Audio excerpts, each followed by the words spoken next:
मैं भारत को भारतीयता की मान्यता के आधार पर फिर से खड़ा करना चाहता हूं, उस काम में लगा हूं।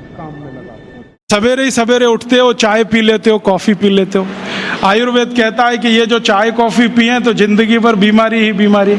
सवेरे का दिन शुरू करो पानी से, चाय कॉफी से नहीं, तो अपने आप स्वस्थ रहोगे। तो अपने जीवन में भी थोड़ा आयुर्वेद को लाओ। अपने जीवन में खान पान आयुर्वेद के हिसाब से, रहन सहन आयुर्वेद के हिसाब से, आचार व्यवहार आयुर्वेद के हिसाब। खान पान माने जो भारतीय है वही रखो।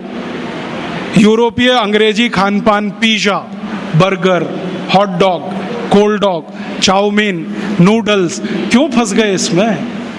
नाम भी बड़े विचित्र हैं। हॉट डॉग गरम कुत्ता, कोल्ड डॉग ठंडा कुत्ता। चाउमीन का क्या मतलब आप नहीं जानते, तो क्यों खा रहे हो? अपने यहाँ बहुत कुछ है खाने पीने के लिए।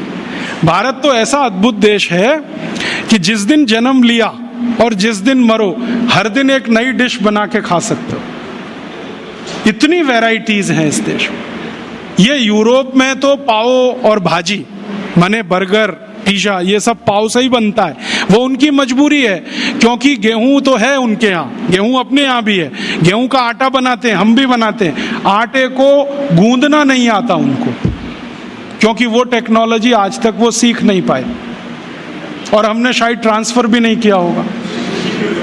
तो आटा गूंदना नहीं आता, आटे को सड़ाना जानते हैं, तो सड़ाते हैं उसको। 20-20 दिन सड़ता है, और वो सड़े हुए आटे से पाव ही बन सकता है, ब्रेड ही बन सकती है। हम तो आटे को गूंदना जानते हैं। गूंदे हुए आटे में 48 मिनट के अंदर कुछ भी बना लो। पूरी है, कचौरी है, रोटी है, पराठा है, नान है, क्या क्या सब बना लो। उनका सड़ा हुआ आटा दो ही चीज बनाएगा, पाव रोटी, डबल रोटी। तो वो पाव रोटी डबल रोटी खाते मजबूरी है, कुछ आता नहीं बनाना, हम क्यों खाएं ये सब?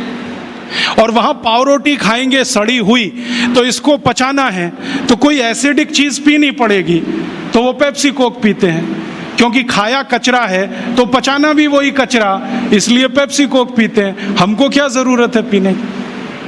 हम तो गर्म देश में रहते हैं, हमको तो जरूरत नहीं है। और अगर पेप्सी कोक पीना है तो सोच कर पियो कि इसमें वही एसिड है जिससे टॉयलेट क्लीनर बनता है, और उतना ही एसिड है जितना टॉयलेट क्लीनर में होता है।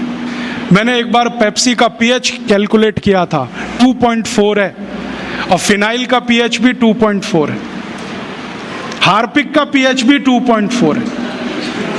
तो एक दिन मैंने सोचा हार्पिक से टॉयलेट साफ होता है तो पेप्सी से भी होना चाहिए। मैंने किया, और एकदम झकाझक सफेद।